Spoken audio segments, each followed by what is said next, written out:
Hey, seventh grade girls choir. I just wanted to come on here today and just thank you for such an incredible year. I sincerely mean this.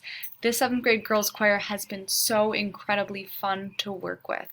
I feel like we grew so much throughout the year. We worked so much on sound, and you really matured and grew into this older group. And it was so fun for me to work with you because you were always so willing to try new things, even if they seemed crazy, or you were just always willing to trust me and try things. And I really appreciate that.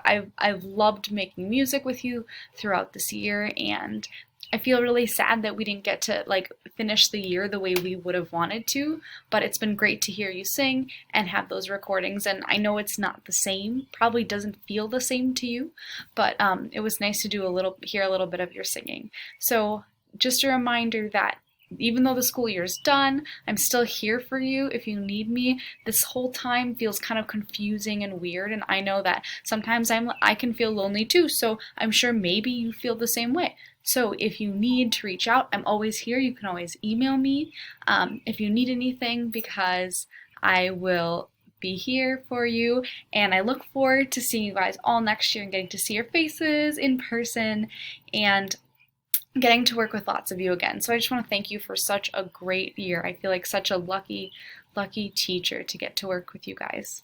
All right, guys, have a good summer. Love ya. Bye.